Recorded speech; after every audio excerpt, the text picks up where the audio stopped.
is a variable other than independent variable. It is a variable that is not the focus of an experiment or the study and that can confound the results if not controlled. So extra variable is another noticeable variable in your research, and a researcher must be very careful as these extra variables can confound the results if not controlled. Okay, so let's have an examples of the extraneous variables. First example is the memory capacity related to test performance. So we have memory capacity as the independent variable and the test performance is the dependent variable. So we have the extra variables. First one, the test taking time of day. So psychologists believe that there are The one being times measured. that The our one being brain measured in productivity level is on high, right?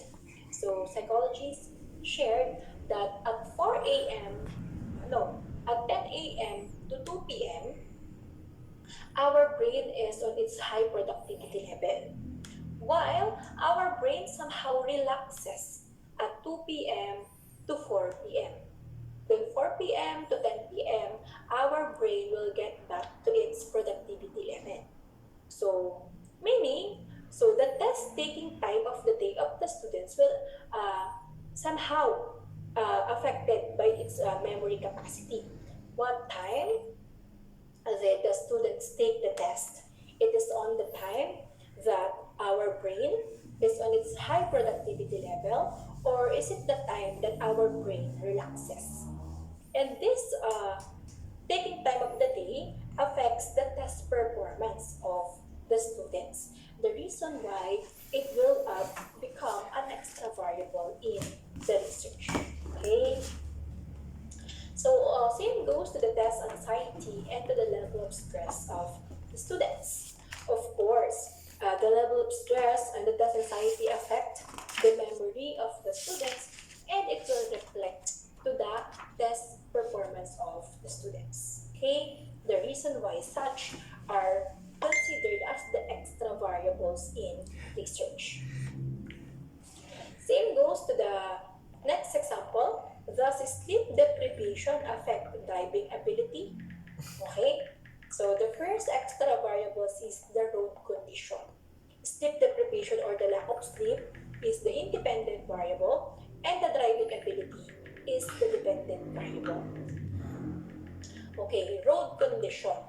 So example, Cheryl sleep for 10 hours, while Juliana sleep only for 5 hours. Although Juliana sleep shorter as compared to Cheryl, but they are having the same road condition. Parehas lang silang dadaan sa mabaho-bahong daan, parehas lang silang dadaan sa maliku-likong daan, parehas lang silang dadaan sa isang expressway. Then, it will affect to the driving ability of the two of them. Okay? Although puyat or hindi, the driving ability will be measured according to the road conditions of na dadaanan nilang dalawa. So that is the reason why this road condition is considered as the extra variables. Same, same as the years of driving experience. Although si Jeril ay isang professional driver and I am a beginner lamang, if although si Jeril na ay professional driver, pero somehow puyat si Jeril, may nakapag-gimmick si Jeril last night. The reason why napuyat si Jeril. So it affected to his driving ability. And although ako nga ay beginner, so syempre mabagal, so again, it will affect to the driving ability of a person. Same goes to noise. The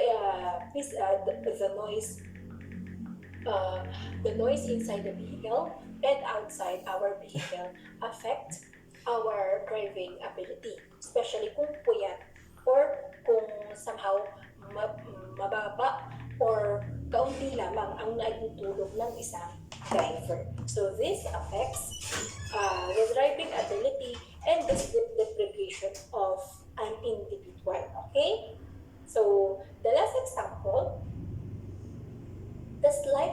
exposure improve learning ability of in mice. So the light exposure is the independent variable, and the learning ability is the dependent variable. So the extra variables here is the type of mouse. What type of mouse are you going to use in the experiment? Kasi we all know we have mouse in our house, di ba? Yung makokollect the mouse. We have, of course, the genetic background of the mouse and the learning environment of the mouse kung saan huhubugin ang isang mouse. Kung ang mouse ba na ito is kayang mag-react sa light exposure or not.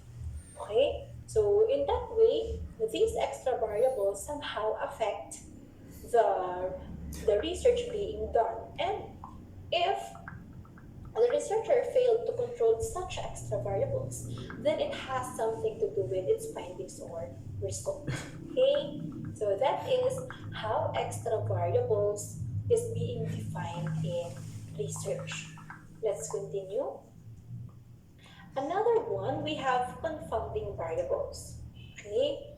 So these confounding variables is an unmeasured third variables that influences both the supposed cause and the supposed effect.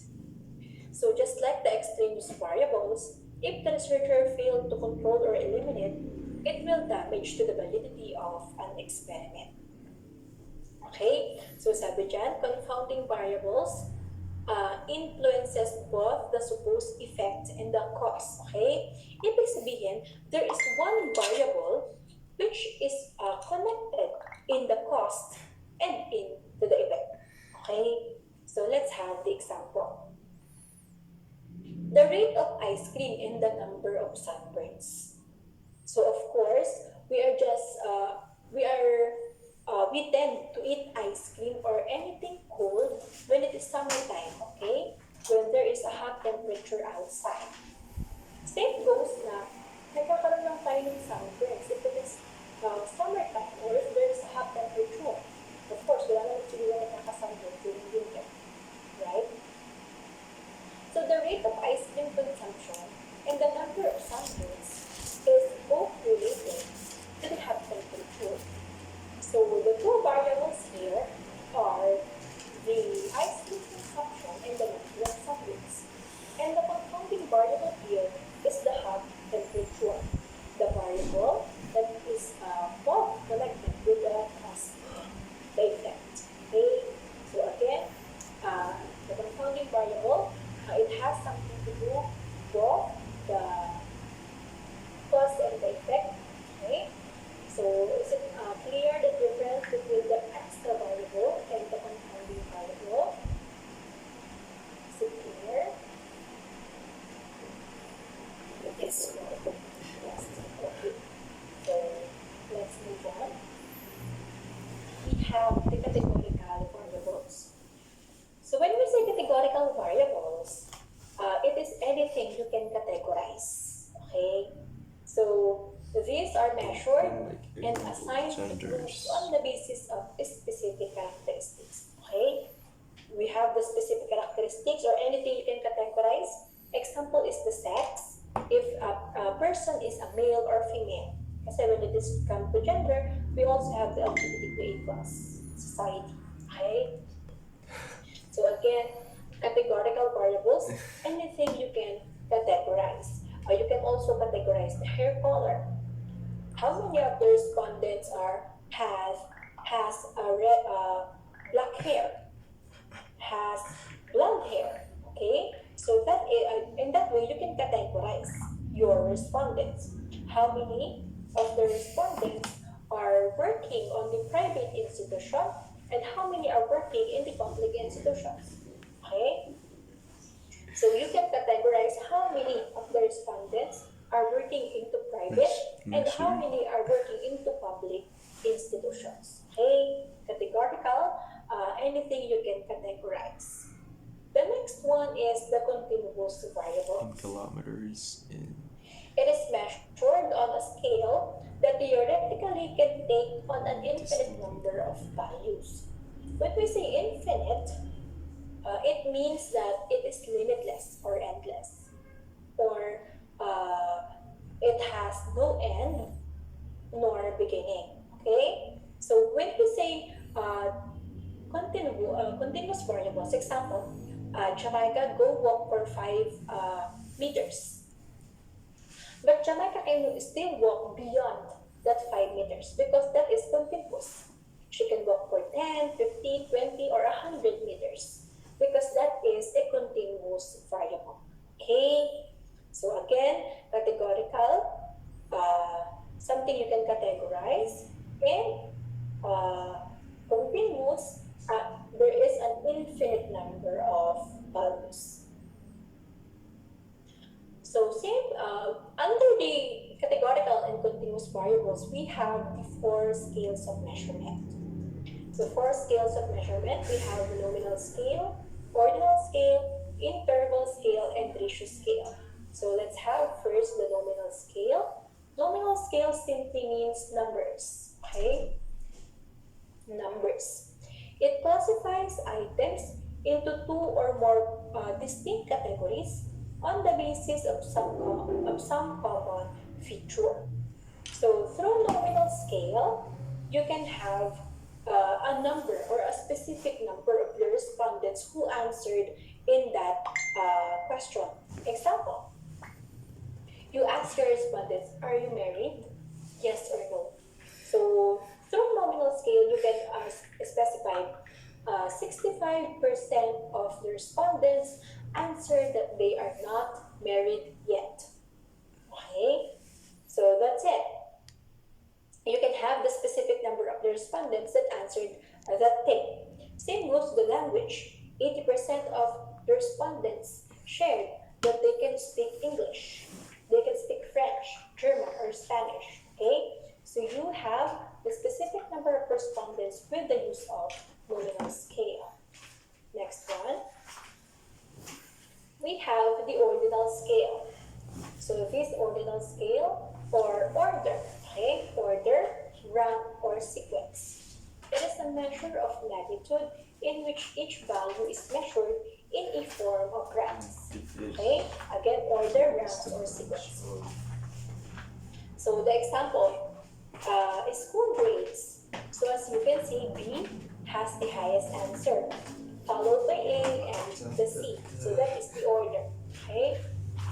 To the educational level, majority of the respondents answered that they have their bachelor's degree. Some answered that they have their master's degree. And very few of the respondents answered that they have their PhD degree or their doctoral degree. Okay.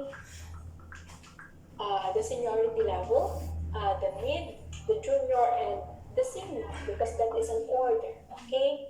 So you can, again, the order, or you are going to, in research, in making an ordinal scale, you are going to mention first the most number. Okay. Example here in school grades. Although letter B is nasa gitna, kasi nga B siya, may gulo pa A. But when you are going to explain this one, you are going to explain this, you are going to explain first the letter B because it has the highest number, followed by A and followed by C. In this in the seniority level, you are going to mention first the mid, before the junior, and before the senior, because it is from the highest to lowest. Okay. So let's move on to the interval scale.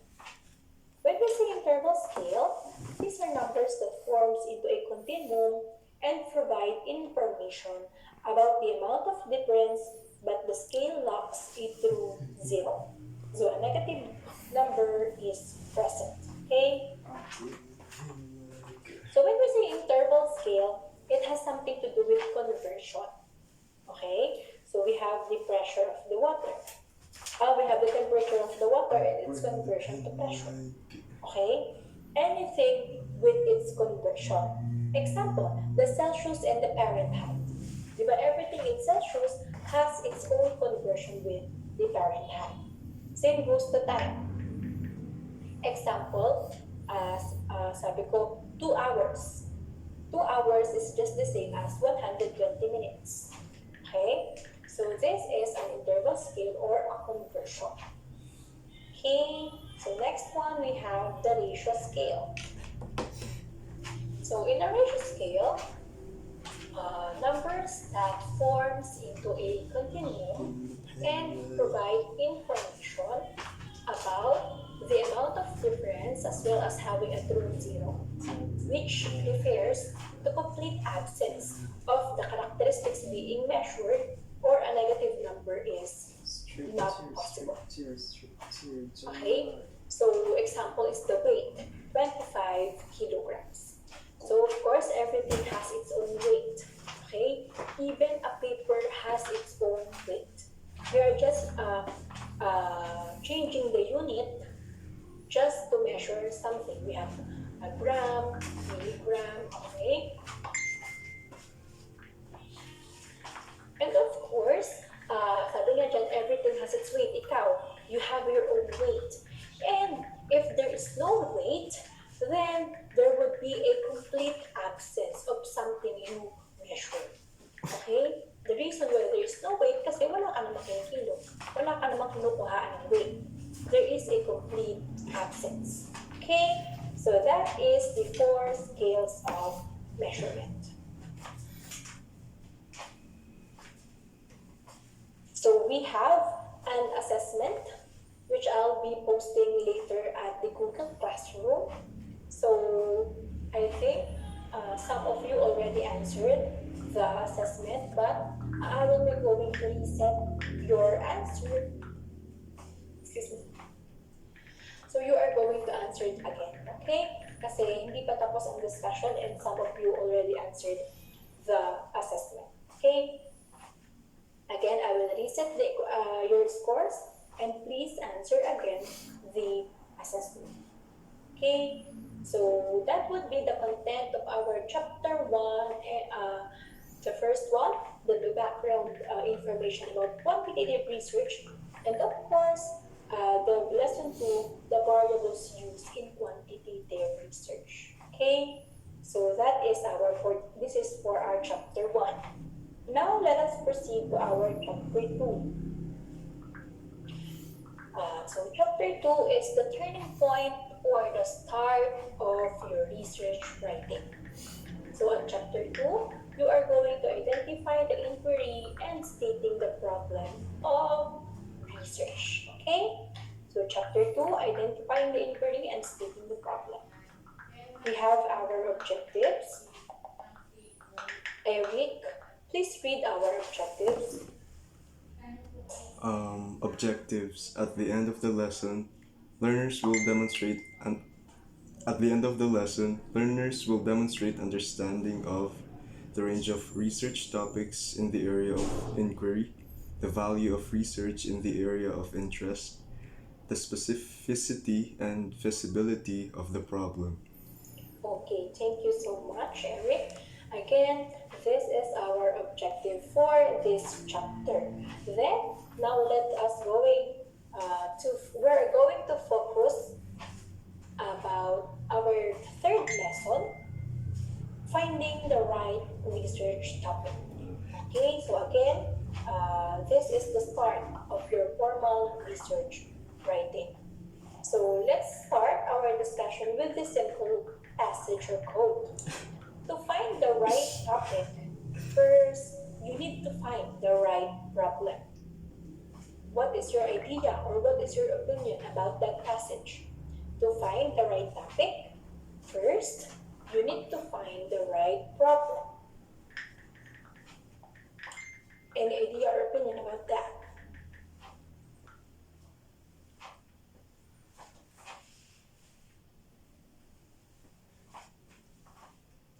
Anyone? To find the right topic, first you need to find the right problem. Yes, Francesca. You can know the topic you can formulate the topic if you know what the problem is. Okay, thank you so much for your idea. Yes, Harley? To create a solution, you have to understand the problem first. Yes, you create a solution, understand the problem first. Thank you so much. Yes, Juliana. You can give solutions also to this problem if you know that. Okay, thank you so much. What about Erica?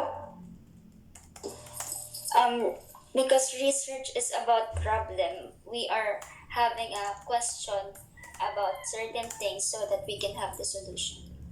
Yes, thank you so much. Any idea pa about this passage?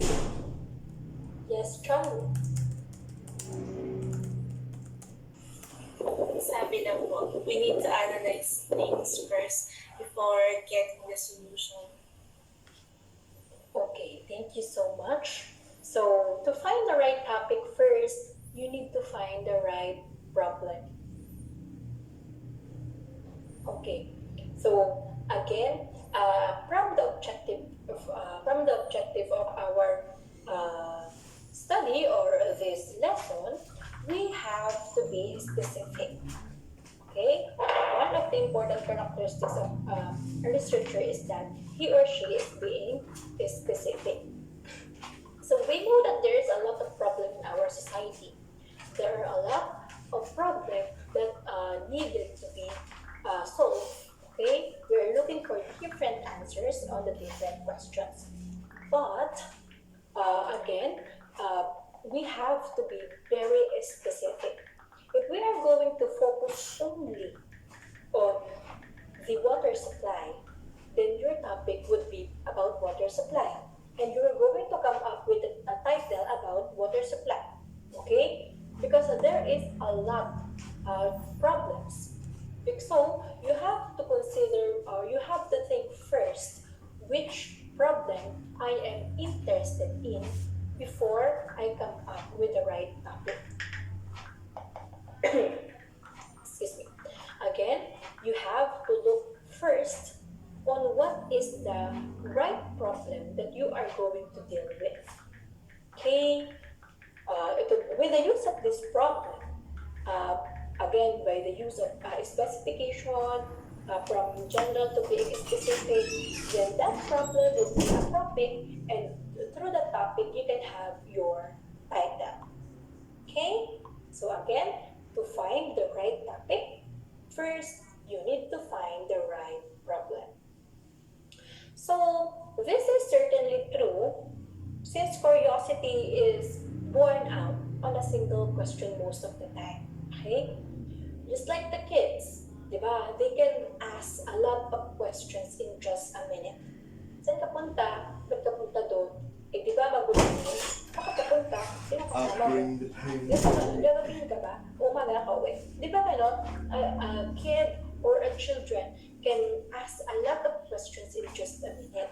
And that is because of their curiosity. So that curiosity is an important element of a researcher or a characteristic of a researcher to be able to come up with a topic or a problem. Okay? What is something that you are curious about? What is something that you are Bring the interested pain about? like. What problem are you interested to talk with and to provide solution? Okay? So again, curiosity can help you to go through in-depth research. Okay? So below are the usual sources of research problems that researchers are using in their studies. Okay? The usual Bring the sources. pain like. First one, we have the personal interest and experiences. The use of formative tests in a statistics class. The use of technology in a research class. Okay? Maybe as a researcher, the reason why I conducted this study is because I am interested about that. Okay? I am interested about technology and how technology is being integrated in a research class and how formative assessment can be used in a statistics class. Okay? And of course, my personal experiences can also be included. Okay? But make sure that Although you are going to use your personal interests and experiences, make sure to focus on numbers. Okay? And the next one, we have the deductions from theory. We have the effectiveness of math manipulative and the effectiveness of mastery approach in learning research. But let's have the examples of the use of technology in research class. We are on the deductions of theory half. So how are we going to deduct a theory? So sabi dyan, research class lamang. So deduction, ibig sabihin, from a very general idea, you are chopping them down and just a piece of it, and you are going to get a piece of it. So that is deduction, pagbabawas. Okay? So sabi dyan, the use of technology in a research class. Then why research class? Diba? As a senior high school student, you have a lot of subjects, right? You have English, you have oral communication, you have your core subjects, your specialized subjects. Then why are you going to use research class? Okay, so from a very general idea, which is the subjects, you have a lot of subjects, but you are going to chop them down and get one subject, and you chose research class. Okay, so that is deduction strategy. Okay, and the last one, of course, is the replication of studies. Yes, I asked you, or I told you from our last meeting, that there are instances that research are being replicated or restudied. But you have to consider these things. Checking the findings of the authors, of course, not because you are going to use the same mean that you are going to have the same findings. I'll bring the light. And of course, checking the validity of the research findings with different subjects. Example, the use of technology in the research class. Why, okay, you got your idea from that work. For example, Cheryl studied the use of technology in the research class.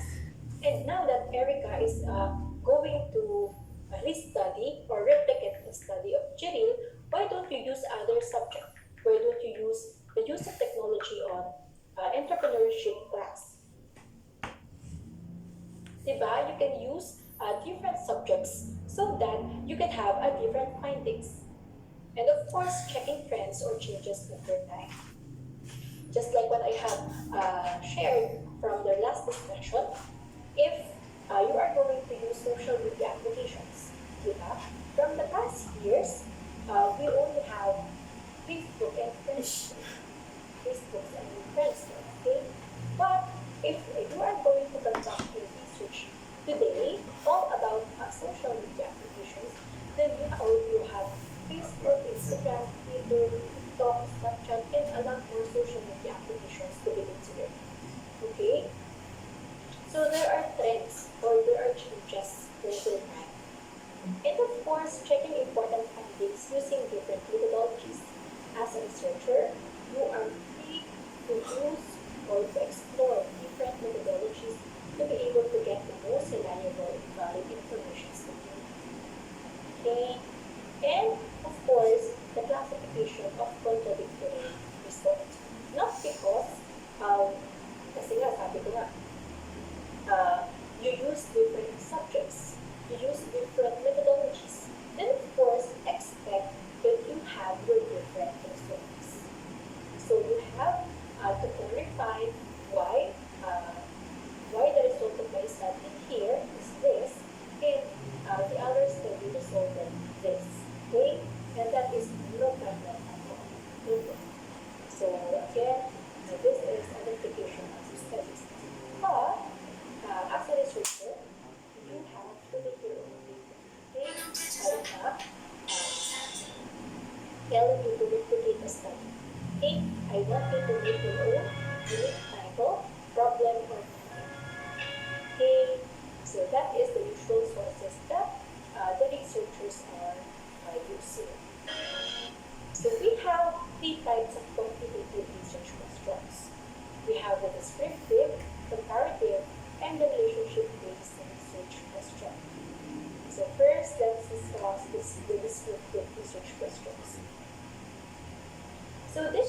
descriptive research question.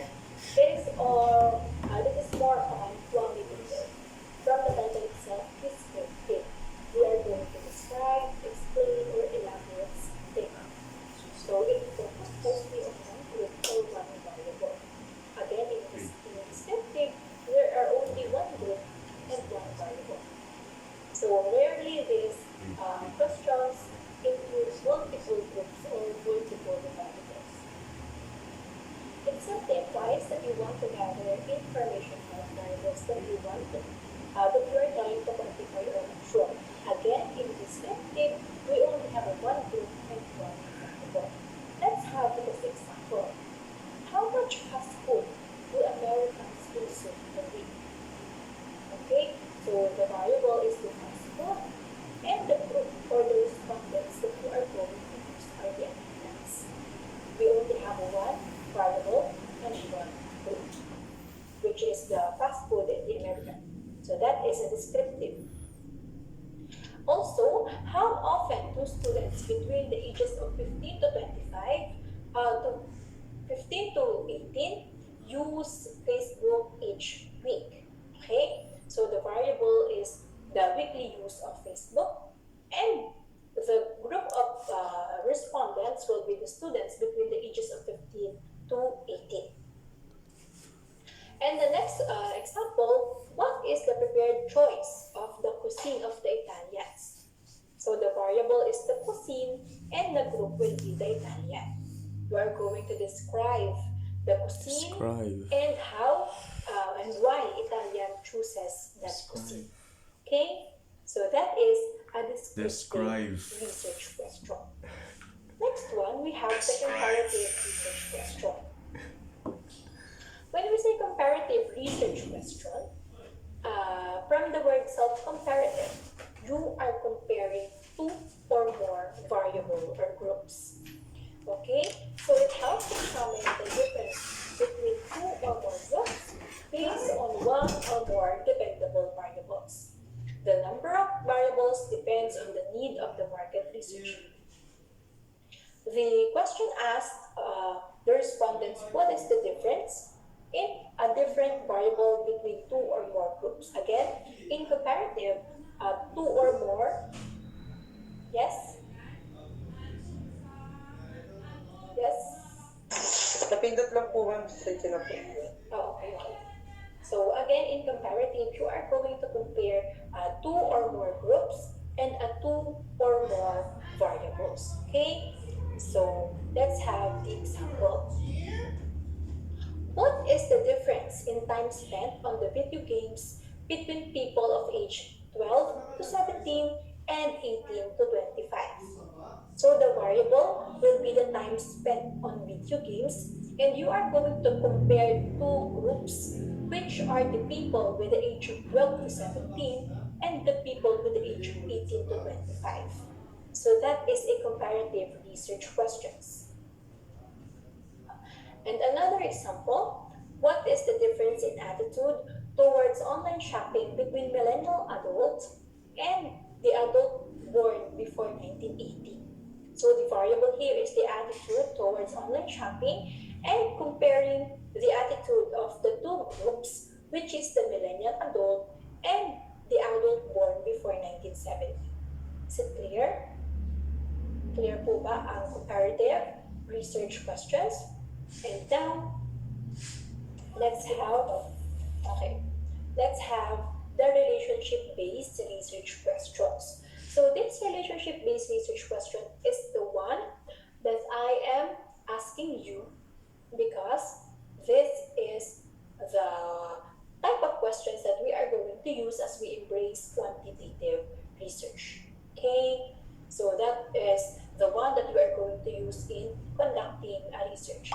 So in relationship-based research questions, this is the best choice of quantitative research questions when you need to identify trends, causal relationships, or associations between two or more variables. So again, from the causal relationship, we are having our independent and dependent variable. What is the relationship between our independent and our dependent variable? Okay. So in this case, it is possible to examine the cause and effect between two variables. It is possible to say which variable was responsible for the effect of another variable. Again, our independent and dependent variable will be present there. So the example is, what is the relationship between salary and job satisfaction among people working in the corporate business?